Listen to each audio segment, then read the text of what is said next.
de Deus. Ponto 1. A palavra de Deus é viva e eficaz. Os israelitas não entraram em Canaã por negligenciar a palavra de Deus. O autor aos Hebreus faz um alerta para os cristãos não cometerem o mesmo erro. Nesse propósito, ele lembra que a palavra de Deus é viva, pois a palavra de Deus o Deus da palavra é um Deus vivo. Portanto, ela deve ser obedecida a fim de evitar o juízo e a morte. Não se trata do ensino obsoleto ou antiguado, ou, ao contrário, a palavra que Deus vive e permanece viva, porque o Altíssimo vive desde a eternidade. Por essas razões, a palavra é igualmente eficaz, isto é, opera à vontade de Deus, jamais volta vazia e sempre realiza o seu propósito. Amém? Então, se nós queremos num Deus que é vivo, nós não queremos num Deus que é uma estátua ou que está preso em algum sítio ou que morreu. Nós queremos num Deus que é vivo. Até queremos num Deus que ressuscitou, né? Se formos ver Jesus Cristo, que de verdade venceu a morte. Então, se nosso Deus é vivo e não pode ser derrotado, a sua palavra também tem que ser viva. E é isso que também a palavra nos ensina quando diz que a palavra se renova a cada manhã. Porque é uma palavra viva. O contexto, o conteúdo não se vai alterar. A maneira como nós a vamos receber vai alterar-se. Porque nós vamos começar a aprender, dependente das situações por quais estamos a passar, o que é que a palavra de verdade quer nos falar. Amém? Então nós percebemos que é essa a palavra viva que nós temos, porque nós temos um Deus vivo. Vamos a Isaías 55, 11.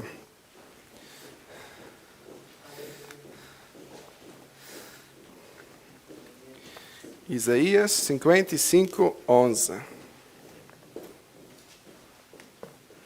Quem tiver pode ler.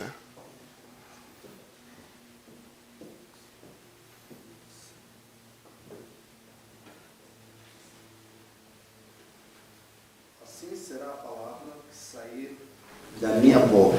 Não voltará para mim vazia, mas fará o que me apraz prosperar naquilo para que é designei. Amém? Ok? Essa é uma profecia que Isaías falou, mas dada por Deus. E ele diz que assim será a palavra que sair da minha boca. Né? A palavra que o Senhor disser, ela vai sempre prosperar, ela vai sempre cumprir com o seu propósito. Por isso é que nós queremos, se a Bíblia é a palavra de Deus, que ela toda tem um propósito para cumprir nas nossas vidas. Né?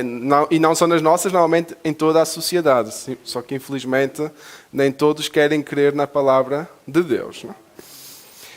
O segundo ponto fala sobre a palavra de Deus é espada penetrante. O texto sagrado descreve as Escrituras como mais penetrante do que qualquer espada de dois gumes, como nós lemos há bocado em Hebreus 4:12. O uso figurado da espada de dois gumes simboliza a palavra de Deus. É tão bem afiada que nada existe que ela não possa traspassar. Nenhuma resistência humana consegue impedir a ação da espada do Espírito. Assim, a palavra penetra até a divisão da alma e do Espírito e das juntas e médulas, como também lemos em Hebreus, medulas, sim, obrigado. Como nós lemos em Hebreus 4:12 também. Significa que ela atinge o âmago do nosso interior, examina o segredo obscuro e revela o nosso verdadeiro caráter. Ainda expõe os desejos de nossa alma e os conflitos entre o nosso espírito e a carne. Amém? E esta parte é muito interessante, né? Porque a palavra é que de verdade é a única fonte que nós temos que nos pode criticar a nós mesmos. Né? Quando nós lemos e nós não sentimos que alguma coisa está a mudar na nossa vida, é porque nós não estamos a ler a palavra com a intenção que devemos de ler. Né? A palavra de Deus tem sempre que transformar alguma coisa em nós. Mesmo que seja alguma dúvida que fique na nossa mente. É um ponto já de início para nós começarmos a pesquisar, para estudar mais e pedir a Deus a revelação, pedir a Deus resposta. E eu acho que a maioria das vezes é assim. Principalmente quando nós lemos o Antigo Testamento, nós ficamos assim meio duvidosos. O que é que o Senhor afinal queria dizer com isto?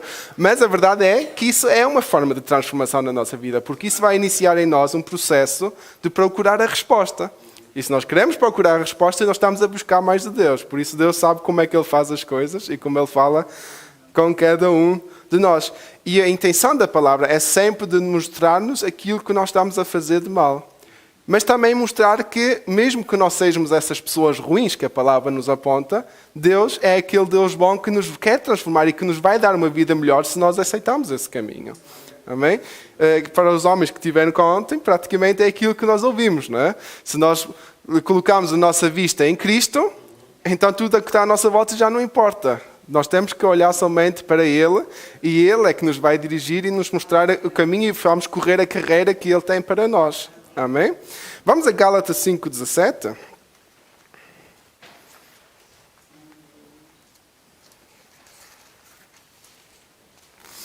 Gálatas 5:17 e quem tiver pode ler. Porque a carne cobiça contra o Espírito, e o Espírito contra a carne. E estes opõem-se um ao outro, para que não façais o que quereis. Amém? A carne opõe-se ao Espírito. Nós temos aquela luta interior. Se o Espírito Santo habita em nós, se nós deixarmos de verdade Jesus entrar no nosso coração, Ele vai querer arrumar a nossa casa. Não é? É como às vezes, quando nós às vezes convidamos alguém e aquela pessoa começa a arrumar a nossa casa. Não é? Começa a dizer, mas isto é melhor estar assim, é melhor estar assado. Não é? Às vezes há pessoas assim. Mas é isso mesmo que Deus também quer fazer connosco. Mas a palavra também nos diz que Ele é cavalheiro. Né? Ele não vai arrombar a porta, Ele não vai entrar se nós não deixarmos. Mas se nós deixarmos entrar, temos que estar preparados que Ele vai modernizar tudo. Amém? Ok. Terceiro ponto. A palavra de Deus é apta para discernir. A mensagem bíblica também é apta para discernir os pensamentos e intenções do coração, como diz Hebreus 4:12. Nada está imune ao discernimento da palavra de Deus. Até os nossos pensamentos mais íntimos e as nossas motivações mais espúrias ou falsas são desvendadas. Os pecados escondidos são revelados, a hipocrisia e a rebeldia são desmascaradas. Coisa alguma pode ser escondida de Deus. Toda a verdade é exposta aos olhos daquele com quem temos de tratar. Hebreus 4:13. Portanto, se o nosso coração se render à palavra, seremos salvos. Porém, se o endurecemos, tal qual os israelitas no deserto, a palavra nos julgará e, por fim, nos condenará. Amém? E é esse o ponto-chave nesta parte. Né? Nós temos que perceber que a palavra, se nós não tivermos uma intimidade com Deus, vai-nos somente estar criticando. E é isso que muitos não cristãos, ou muitos, digamos, cientistas que leem a Bíblia só por conteúdo histórico vão dizer, mas isso é um livro brutal, isso aí está sempre a falar mal de nós como seres humanos. A realidade é, se nós não reconhecemos as nossas falhas e não reconhecemos que se não for Deus, Ele nós não teríamos nada, ou nós não seríamos nada, de verdade, a Bíblia só nos critica. Da verdade, a Bíblia está sempre a exortar-nos. E é a função da palavra de Deus. Porque vocês também são pais e vocês também exortam os vossos filhos. É a vossa função como pais também ensinar os vossos filhos. É isso que Deus faz connosco. É ensinar-nos. Mas se nós não tivermos o coração disposto a ouvir, nós vamos nos tornar aqueles filhos rebeldes que vão só dizer, mas Deus, tu pedes muito de mim, eu não posso. Não é? E nós vemos que na Bíblia também houve homens e mulheres que fizeram isso mesmo. Não é? Dizer, Deus, eu não posso, como é que tu podes pedir isso de mim? Por isso não é muito fora do normal. Mas o que nós devemos de aprender é que Deus vai tratar connosco, mas Ele não somente nos vai dizer o que é que está mal, Ele também vai nos dizer como nós podemos melhorar. Porque Ele é um bom Pai, Ele é um Pai justo. Ele é verdadeiro, mas é sempre justo também para connosco. Não é? Amém? Romanos 10, 9 e 10. Podemos ler juntos.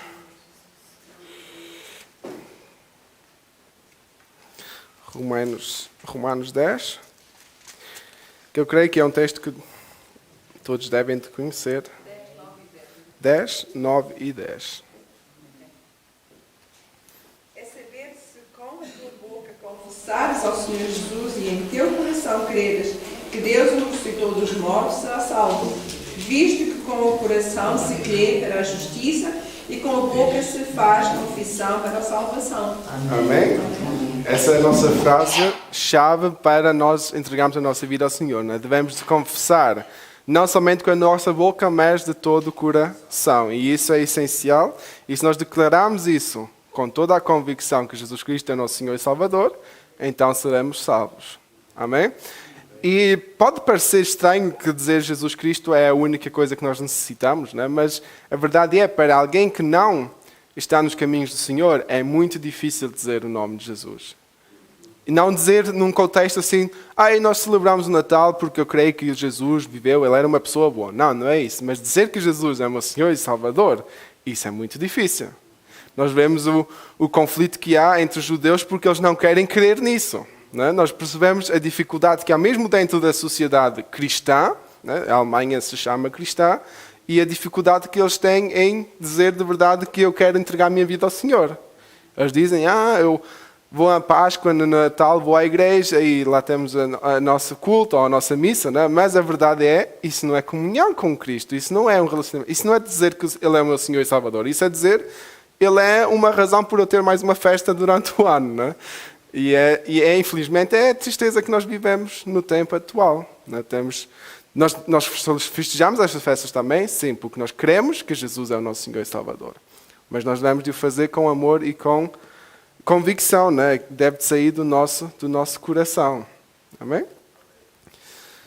Segundo tópico, a Bíblia anula os conselhos do mundo. E quando diz conselhos, não é um conselho como eu dou aqui, por exemplo, ao irmão Orlando dizer, olha, a sua gravata talvez é melhor por assim ou assado. Não é isso que a Bíblia, que o autor está aqui a referir. Os conselhos são aqueles pactos que há entre, por exemplo, dentro da política há muitos conselhos que se fazem e se encontram e então vão ver se eu der isto, tu dás-me isto, e são esses contratos e pactos que fazem, e é esses conselhos que o mundo faz, ou podíamos também dizer hoje em dia ideologias ou contratos que existem que contradizem. Pode? Que contradizem aquilo que a palavra nos ensina. Mas isso já existia há muito tempo, né? Mesmo que não havia a democracia como existe no tempo atual, já antigamente havia muitos pactos para os países não andarem todo o tempo à guerra, ou então assumiam ou diziam, por exemplo, a Bíblia fala mesmo, o rei Dário, no fim de Daniel, sair da cova dos leões, o que é que ele decretou? Que todos devem crer no Deus de Daniel, né? É esse um tipo de um conselho, né? E ele decretou, então todos devem fazer assim. E isso acontece há muito tempo e às vezes não é coisas boas como esse exemplo, né? Às vezes é outro tipo de confusão que entra, até mesmo dentro da igreja, por causa desses conselhos que existem. Mas pronto, vamos já perceber o que é que isso quer dizer. Ponto 1. As armas da nossa milícia. Paulo esclarece aos coríntios que as armas das nossas milícias não são carnais, que está em 2 Coríntios 10, 4, como nós lemos no início. Isso porque a nossa luta é de ordem espiritual. Portanto, não usamos os métodos dos humanos, tais como subterfúgio ou pretexto, conchavos ou acordos, ameaças, calúnias e ou difamações. Nosso poder ou força de ataque não é carnal. Nossas armas são poderosas em Deus. O conselho bíblico é tomar toda a armadura de Deus, a verdade e a justiça, o Evangelho, a fé, a salvação, a espada do Espírito e a oração perseverante. E vamos a Efésios 6, 13, 18, que fala sobre essa armadura. A irmã Fábio ainda pregou sobre esse assunto há pouco tempo. Todos ainda se devem lembrar, mas vamos repetir e vamos reler, que é sempre bom nós relembrarmos de verdade que a nossa luta não é contra o nosso vizinho. A nossa luta é contra o inimigo que habita, às vezes dentro do nosso vizinho, ou até pode habitar perto de nós. Não é? Efésios 6, do 13 até ao 18, talvez alguém que ainda não leu possa ler. Do 13 até ao 18. Resistir no dia mau, e havendo feito tudo, fica firmes. Estais, pois, firmes, tendo cingido os vossos lombos com a verdade, e vestida a couraça da justiça, e calçando os pés na preparação do evangelho da paz, tomando sobretudo o escudo da fé, com o qual podereis apagar todos os dardos inflamados do maligno. Tomai também o capacete da salvação e a espada do Espírito, que é a palavra de Deus. Amém? Obrigado, irmã. O 18 também pode ler, irmã. Orando em todo o tempo, com toda oração e súplica, no no Espírito e vigiando nisso, com toda perseverança e suplicando por todos os santos. Amém. Obrigado, irmã Jacqueline. Então nós vemos aí a verdade, a justiça, o Evangelho, a fé, a salvação e a espada do Espírito, a oração perseverante. Esses são os pontos essenciais e é esses que nos vão ajudar na nossa luta. Se nós formos ler o 12, diz: porque não temos que lutar contra carne e sangue, mas sim contra os principados, contra as potestades, contra os príncipes das trevas deste século, contra as hostes espirituais da maldade nos lugares celestiais. Então Deus nos deu essa armadura. E não peguem em nenhuma espada, não peguem em nenhum escudo, isto é simbólico, ok? É tudo simbólico. Imaginem uma pessoa armada e transfigurem para perceber o que é que Deus queria dizer com essa figuração, ok? Não é para fazer como Pedro, que pegou na espada e cortou a orelha, porque isso é o que nós queremos fazer muitas das vezes, né? Cortar a orelha ao nosso vizinho ou a língua quando fala demais, mas não é isso que Deus quer de nós. Deus quer que nós sejamos verdadeiros, que sejamos justos, que falemos das boas novas, que tenhamos fé, que busquemos a salvação e que nos deixemos usar pelo Espírito Santo e estejamos firmes na oração. E isso é essencial. E muitas vezes falhamos nisso e falamos muito. Em vez de orar e estar calados no nosso lugar secreto, nós estamos a falar muito e a discutir e muitas vezes isso não dá solução para nada. Não é? Por isso nós temos que poupar as palavras quando estamos a falar com os outros e usar as palavras que Deus quer usar na nossa vida. Amém? Isso é essencial, porque nós não estamos a lutar contra o nosso vizinho, não estamos a lutar contra o esposo, contra a esposa, não estamos a lutar contra os filhos ou contra os pais. A nossa luta é contra o inimigo, contra aquilo invisível que está à nossa volta e que nós sabemos, a palavra de Deus mesmo diz que o inimigo está ao nosso redor como um leão que nos quer tragar, que nos quer atacar. Então, nós temos que ter cuidado e temos de nos defender com as armas que Deus nos deu.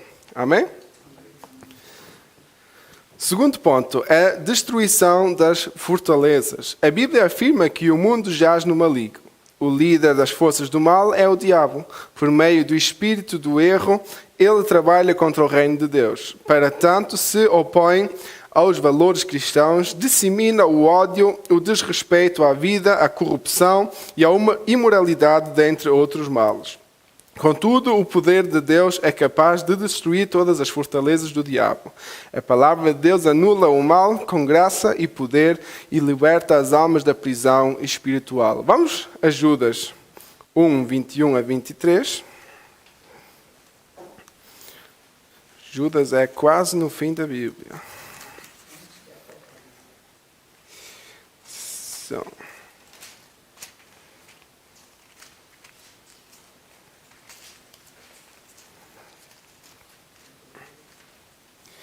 Judas 1, 21 e 23, e quem tiver pode ler.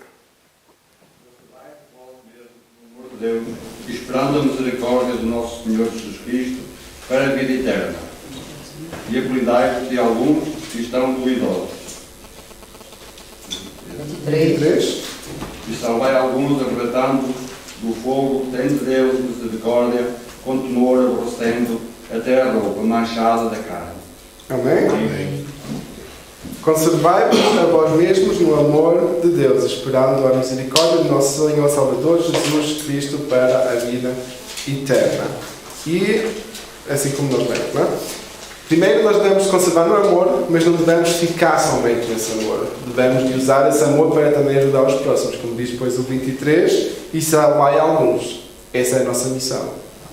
Porque nós não podemos estar felizes em ver que a sociedade se está a perder. Nós devemos de ser influência e não ser influenciados. E é isso que muitas vezes nós não estamos a compreender. Nós deixamos influenciar-nos como igreja por aquilo que está a acontecer, às vezes pelas modas ou por outras coisas, em vez de nós sermos influência e transformar a vida dos outros. Vai ser fácil? Não. Porque nós temos que estar preparados. Quantas vezes de nós, quando os testemunhas de Jeová que gostam de bater às nossas portas, falam connosco que nós não temos resposta a ficarmos de boca calada porque já não sabemos o que dizer. Porquê? Porque eles estão preparados, mesmo que a doutrina deles não seja certa, eles estão preparados e nós muitas vezes não. Por isso é que nós precisamos da palavra e por isso é que este ponto é importante, porque senão o mundo vai influenciar a igreja em vez de a igreja influenciar o mundo. Temos que ter esse cuidado. Irmã Fábio? Não. Ok, pensava que ia dizer alguma coisa. Não. Amém? Isso é muito, muito importante. Terceiro ponto, a destruição dos falsos argumentos. Ou hoje em dia, uma palavra que todos já ouviram seria um fake news, né? Essa palavra foi o nosso querido Trump que inventou. E desde aí há sempre notícias falsas, né? Ou verdades alternativas. Mas não existe nada disso porque nós só temos uma única verdade, que é a palavra de Deus, porque Deus é verdadeiro e o resto pode ser factos humanos. Muitas coisas não são factos, são invenções humanas também, mas nós devemos de crer que a palavra de Deus é autêntica e sempre vai querer falar connosco a verdade. Nunca vai contradizer-se, não é? A Escritura diz que o poder de Deus também destrói os conselhos. A Bíblia, na versão Nova Almeida atualizada, traduz com raciocínios falaciosos. São premissas falsas usadas para afastar as pessoas da verdade. Se aplica às ideologias anticristãs, entre elas o ateísmo, o relativismo, o secularismo, o marxismo e as heresias que contradizem a mensagem da cruz. O método cristão para anular esses sofismos ou distorções é a persuasão ou a crença por meio da verdade da palavra de Deus. Isto é muito importante, porque nós vemos isso cada vez mais acontecer, que há cada vez mais ideologias, há cada vez mais teorias, e o pior não é somente que isso existe, o pior é que isso cada vez mais está a ser ensinado desde pequeno às nossas crianças. E nós temos que ter um certo cuidado como igreja, em especial como pais, mas como igreja para ensinar os pais, porque isso vai continuar a tentar influenciar as crianças. E o inimigo deu conta que se ele começa desde o princípio, as crianças vão começar a seguir essas coisas porque não vão perceber o que é verdade e o que é falso. E por isso nós temos que ter esse cuidado. E dá para perceber que o inimigo está a usar muitas estratégias contra a família. Antigamente talvez ele usava somente ou atacava os casais, atacava os adultos, mas nós percebemos que cada vez mais essas ideologias, esses raciocínios humanos estão a entrar dentro das crianças. E nós perdemos o controle muitas das vezes. Por isso é que a criança tem que ser instruída desde pequena. Porque ela mesmo tem que saber se é bom ou é mau o que está a fazer. Porque ela não vai conseguir se poupar daquilo que vai ver. Mas ela tem que saber que aquilo que está a ver é ruim ou não é. Nós temos de saber o que é o bem e o que é o mal. Para nós como adultos é difícil às vezes. Quanto mais é para uma criança que está a sugar tudo, né? Está a capturar tudo, está a guardar tudo no coração dele, na mente dele. E por isso nós temos que ser inteligentes, temos que pedir sabedoria a Deus. Claro que a maioria de nós tem já as crianças com a idade avançada, mas aqueles que têm, por exemplo, o Glad e a Carol, vão ter um grande desafio. Porque... Os netos. E os netos, claro, vocês ajudem os vossos netos, porque eles na escola não vão aprender aquilo que nós aprendemos. E eu já aprendi muitas coisas que a minha mãe não aprendeu, que houve até grandes revoluções lá nas reuniões de pais, mas isto cada vez está a ficar pior nesse aspecto. Por isso nós temos que orar pelos nossos filhos, nós temos que ajudá-los onde nós podemos e temos que, de verdade, nós temos que parar de ter tabus. Porque a sociedade não tem tabus, então nós como igreja temos que começar a falar de assuntos que antigamente não se falavam, mas que é necessário hoje em dia falar. Estratégia a Deus. Aleluia. De como falar. Amém? Amém? Ok, vamos a João 8:32. Aleluia. João 8:32. Conhecereis a verdade e a verdade vos libertará. Amém? Amém. Conhecereis a verdade e a verdade vos libertará. É um texto muito conhecido e muitas vezes não assim apreciado como deveríamos. Porque se nós conhecemos a verdade, ela tem que nos livrar de tudo que está... A nossa vida antiga passou. Nós já não podemos estar apegados naquilo que era antigamente. Se o inimigo quer dizer que eu era isto ou eu era aquilo, tu que eras um drogado, tu que eras um alcoólatra, não importa. Eu agora vivo a nova verdade, vivo a verdade de Cristo e ele pode querer dizer o que quiser, mas isso já não vale para mim. Os argumentos que a sociedade levanta já não interessam para mim. Eles podem dizer que nós vamos do macaco, eu não tenho medo de dizer à minha professora que ela é uma macaca e eu não sou. Ela se quer ser do macaco, ela é. Eu não sou do macaco. E nós temos que ter essa coragem. E houve muitas discussões na escola por causa disso. Mas isso é o que nós temos que ensinar. Temos que dar essa... É claro que não devemos insultar os nossos professores, mas ela também insistia muito comigo e eu então também insisti de volta. Ela tinha que saber. Porque... Digo, se querem ser do macaco, não tem problema. Seja do macaco, mas eu sei de onde eu vim. É verdade, nos faz livre de verdade. Também nos faz livre dessas teorias abstrusas, não é? Como é que nós podemos rejeitar o valor que Deus nos dá, dizendo que somos a sua imagem e semelhança, e dizer que nós somos de um animal? Vocês já foram ao Wilhelm a ver os macacos? Eu não posso ser daquilo, não é?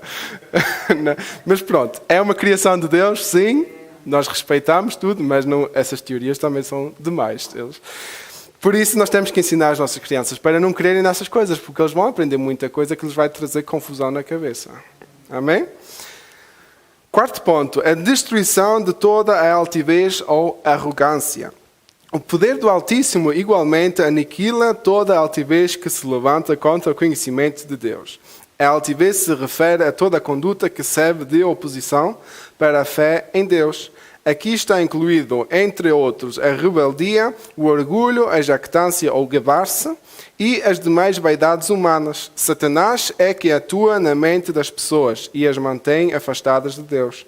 Porém, pela pregação da palavra de Deus, o sistema soberbo do mundo é subjugado aos ensinos de Cristo. Por isso é que é tão importante nós termos a escola dominical, por isso é tão bom nós temos um discipulado, por isso é importante nós termos os nossos cultos regulares para aprender mais de Deus. Estamos em oração, assim como nós ouvimos, que é uma das armas fortes que Deus nos dá, mas também aprender da sua palavra em cada pregação, em cada culto que nós temos. Ter cultos individuais para as irmãs, para os irmãos, porque isso eu acho que é uma bênção para nós e nós podemos aprender tanto com a experiência dos outros e através da palavra de Deus. E eu creio que devemos de continuar a investir nisso.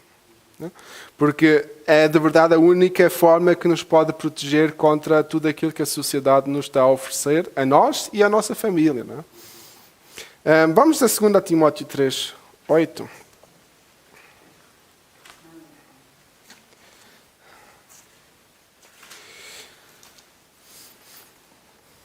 Segunda Timóteo 3, 8.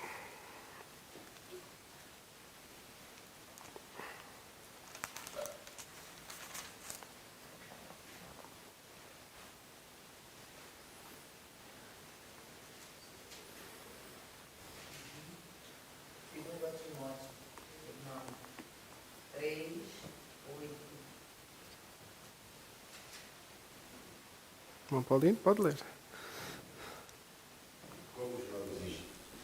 Já resistiram a Moisés, assim também estas resistiam à verdade, sendo homens corruptos de entendimento e reprovos quanto à fé. Amém? Amém. Obrigado, irmão Paulinho. É um texto meio complicado, mas o essencial é que, da maneira como alguns se levantaram contra Moisés e resistem, há assim também alguns que resistem de verdade à verdade, né? E nós temos que ter isso em mente. Nem todas as pessoas que estão à nossa volta vão querer o nosso bem e nem todas as pessoas que estão à nossa volta vão nos dar conselhos que venham de Deus. E o melhor exemplo que nós temos na Bíblia, leiam Jó, né? Jó que estava a passar uma situação difícil, mas que estava crendo em Deus e recebeu só dicas dos seus amigos que o levaram a querer amaldiçoar Deus, né? A deixar a sua fé. Amigos, né? Temos de ter cuidado com esse tipo de amigos, né? Por isso, a sociedade nem sempre vai querer o nosso bem, os nossos melhores amigos nem sempre vão querer o nosso bem, temos que ter isso em mente. Não quer dizer que nós vamos desconfiar de todos, mas também a palavra diz que maldito o homem confia no homem.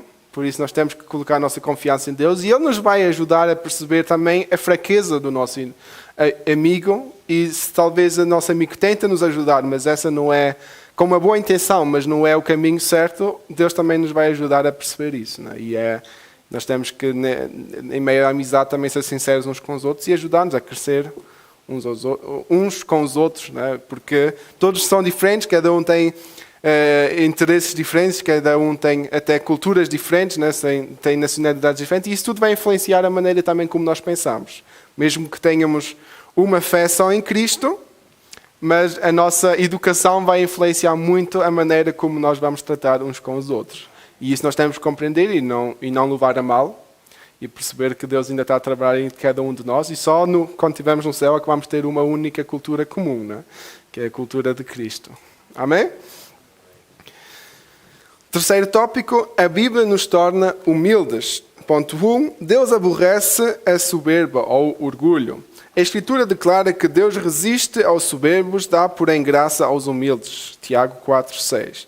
Isso indica que Deus abomina os arrogantes que confiam na sabedoria mundana e que rejeitam os preceitos divinos. Por isso, Tiago exorta: sujeitai-vos, pois, a Deus. Tiago 4:7. E ainda, humilhai-vos perante o Senhor. Tiago 4:10. As expressões sujeitar-se e humilhar-se querem dizer obedecer ao Todo-Poderoso. Quando nos achegamos a Deus, Ele se achega a nós. Tiago 4:8. Ele nos liberta de sabedoria terrena, animal e diabólica. Tiago 3:15. E nos agracia com a verdadeira sabedoria que vem do alto. Tiago 3:17. Em vista disso, a bênção plena de Deus é concedida aos humildes que são transformados pela palavra do Altíssimo. Tiago 1:21 a 22. Vamos ler Tiago 1:21 a 22.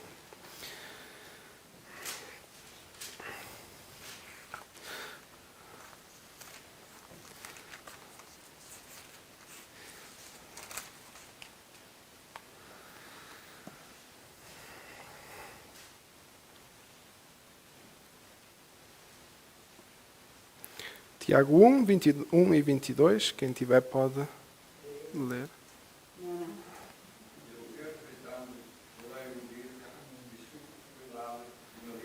E com mansidão a palavra em vós exaltada, a qual pode salvar as vossas almas, e ser cumpridores da palavra, e não somente ouvintes, enganando-vos com falsos discursos. Amém? Amém. E sendo cumpridores da palavra e não somente ouvintes, enganando-vos com falsos discursos. E aí estamos no ponto que nós falámos há bocado. Às vezes vamos ter pessoas que nos vão dizer certas coisas que até nos podem agradar. Por isso é que, digamos que a doutrina da prosperidade tem tanta força, porque é coisas que as pessoas querem ouvir, não é? Mas nós sabemos que Deus fala de outro tipo de prosperidade na sua palavra. Ele fala da prosperidade espiritual. Não quer dizer que não podemos ser ricos, não é isso que a palavra também não diz isso, mas Deus não nos promete uma prosperidade superior àquilo que nós necessitamos, porque Deus sabe que nós fracassamos e se nós temos muito dinheiro, que nós também podemos cair, não é? E Jesus mesmo até diz que não podemos servir a dois deuses. Não podemos servir a Deus e ao mamão, né? O mamão que é o dinheiro. Por isso, eu creio que Deus também tem sempre esse cuidado, mas ser pobre também não quer dizer ser humilde, que às vezes nós confundimos isso. Nós pensamos que para ser humilde nós temos que ser pobres, mas há ricos que são mais humildes e há pobres que às vezes não são nada humildes, não é? Por isso nós temos que ter isso também em mente. Ser humilde é simplesmente obedecer a Deus por completo, não é? Deus que está sobre tudo, Deus que tem o controle de tudo, e ser humilde quer dizer que nós ouvimos e escutamos e aceitamos e não rejeitamos a sua palavra de verdade, não? E eu, deixando só uma parte, recomendo ler Tiago. Leiam Tiago em casa, o capítulo completo, ou a epístola completa, não é assim muito longo, só são 5 capítulos, e é muito boa. Tem a doutrina resumida em muito poucas páginas, e tem muitos conselhos para a igreja, para o convívio como a igreja, e isso é muito bom, eu recomendo. Nós lemos com os jovens e foi uma bênção, Tiago. Amém? Segundo,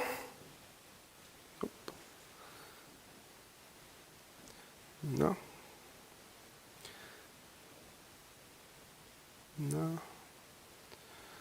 Agora. Cristo é nosso exemplo de humildade. A Bíblia registra que Cristo não teve por usurpação ser igual a Deus, mas aniquilou-se a si mesmo, tomando a forma de servo.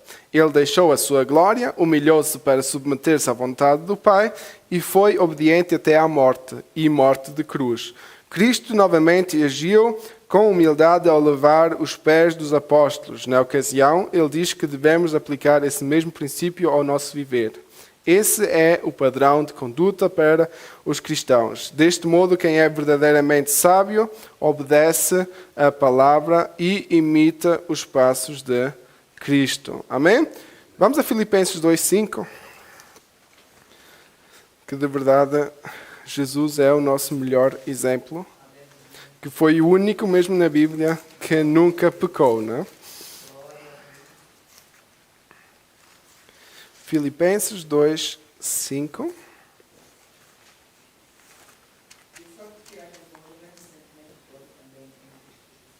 Amém. Amém? Que haja em vós o mesmo sentimento que houve em Cristo Jesus. Amém? E se Cristo é o nosso exemplo, se Cristo é Deus e homem ao mesmo tempo, né? Se Cristo nunca pecou, então em nós deve estar esse mesmo sentimento. Se Deus é amor, em nós deve estar o amor. Se Deus é paz, em nós deve de habitar a paz. Não é? Nós nunca devemos nos revoltar, nós não devemos de maquinar nada contra o nosso próprio, mesmo que às vezes a vontade não falte. Não é? Mas Deus tem que trabalhar nessa área da nossa vida. Porque Deus não quer que nós sejamos cristãos falsos. Deus não quer que nós sejamos os filhos falsos, né? Ou rebeldes, que muitas vezes nós nos tornamos. E eu digo isso sendo uma pessoa que também tem falhas e que tem problemas, né? Mas Deus quer trabalhar na nossa vida, de verdade. Nós temos que deixar Ele agir e temos o exemplo de Jesus, que sendo homem, passou por tanta dificuldade, e eu creio que passou pelas piores dificuldades que podemos imaginar, de levar todo o pecado sobre si. Se nós já nos sentimos às vezes culpados pelos nossos erros, pelas nossas falhas, quanto mais Ele não sentiu aquela dor de ter o pecado da humanidade toda sobre si. Não? Eu acho que é inexplicável a dor e o sofrimento que Jesus suportou, e Ele mesmo, antes de ir para a cruz, Ele pediu ao Pai para que, se fosse possível, não tivesse que passar por aquilo. Não? Mas Ele mesmo disse que se faça a vontade de Ti, né? Que se faça a vontade do Pai. E é essa a nossa maneira de viver também. Às vezes não é fácil, mas que se faça a vontade de Deus. Amém? Terceiro ponto, a humildade é uma virtude cristã. Cristo ensinou que para entrar no reino dos céus a pessoa tem de se portar com humildade. Assim, somente a genuína conversão é capaz de modificar a nossa forma pecaminosa de viver. Nessa direção, Paulo faz um apelo para que os salvos andem como é digno da vocação com que fostes chamados. Efésios 4:1. E enfatiza a necessidade da prática da humildade. Ser humilde significa comportar-se com modestia e reconhecer as próprias fraquezas. Todavia, ninguém recebe virtude alguma se não for transformado pelo Espírito Santo. Ou seja, quer dizer que uma pessoa não foi purificada pela palavra de Deus, não pode ser verdadeiramente humilde. Se nós não formos purificados pela palavra de Deus, nós não podemos ser humildes, porque só a palavra de Deus é que nos pode ensinar de verdade o que é ser humilde. Só a palavra de Deus é que nos pode de verdade ensinar o que é os valores de ser um cristão. Quais são os valores de Deus que nós aplicamos para a nossa vida.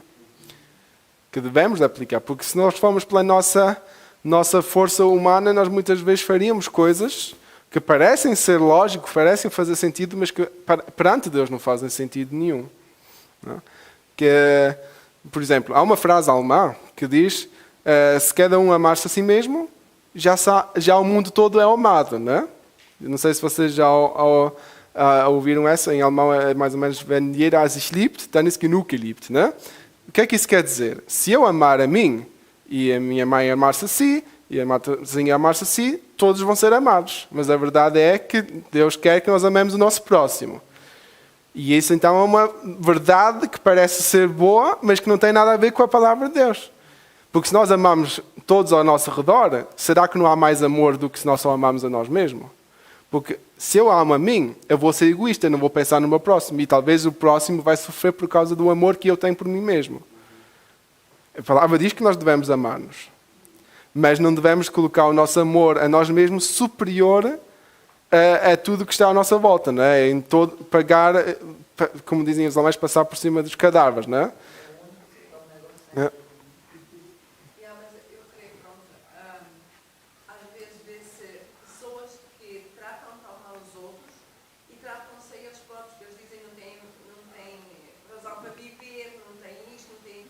Eles não se amam também as próprios, eles não têm alegria em se vestirem-se, a lavarem-se, a arranjar, porque eles não têm prazer neles próprios, eles não se amam. E então, eu creio, se eu não gostar de mim mesma, eu me desleixo. Eu não olho para mim mesma. E então já não vou amar a ti, não vou amar a ninguém. Sim, primeiro devemos nos amar a nós. Por isso é que a palavra de Deus diz, né, que devemos amar a Deus todo o nosso coração, e sobretudo, né? E depois amar o nosso próximo como a nós mesmos. Nós temos que amar a nós. Mas é mal dizer que nós devemos somente amar a nós. E que se somente amamos a nós, já estamos a fazer suficiente, porque assim todos são amados. Mas isso só vai nos levar a ser egoístas. Isso só nos vai fazer pensar que tudo o que eu preciso é para o meu bem e os outros que se desenrasquem, né? E isso não vai ajudar ninguém. Isso é uma verdade que está a ser ensinada, mas que contradiz a palavra de Deus. Né? Por isso, devemos de pedir a Deus que nos dê a sua direção e que nos torne de verdade humildes e que às vezes não vamos ter a razão, ou mesmo que pensemos que tenhamos a razão, vamos recuar para o bem de todos. Né? E isso é o mais difícil, quando nós... Às vezes, quando há uma discussão em casa, assim, o que nós mais queremos é que a outra pessoa diga, ok, tu tens razão, mas a minoria das vezes é o que acontece. Por isso, nós vivemos numa vida em que temos que adaptar-nos uns aos outros e que temos que pedir a Deus que nos dê a direção, que nos dê paciência. A longanimidade é algo que, uma característica, um fruto que Deus exige de nós e temos que...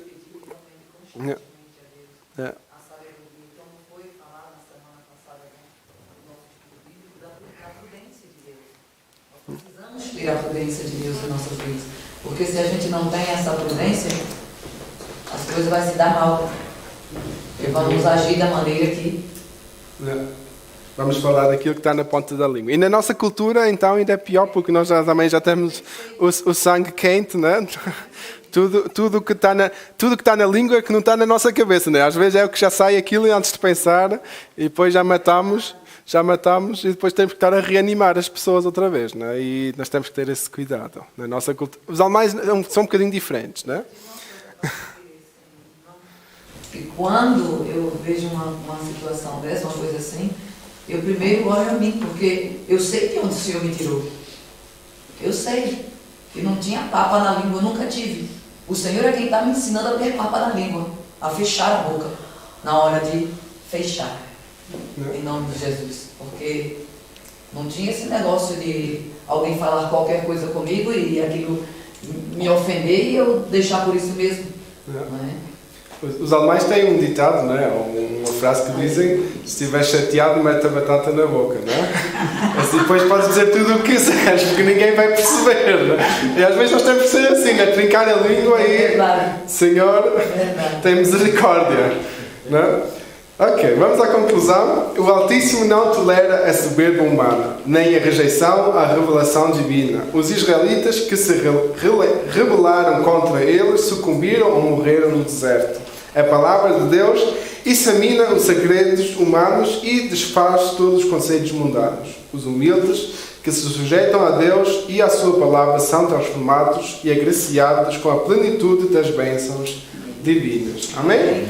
Então vamos deixar que a palavra de verdade nos transforme, nos influencie, para nós sermos também uma boa influência, ser testemunho para as pessoas que estão à nossa volta, e assim nós vamos crescer e vamos ver também que as coisas à nossa volta vão melhorar.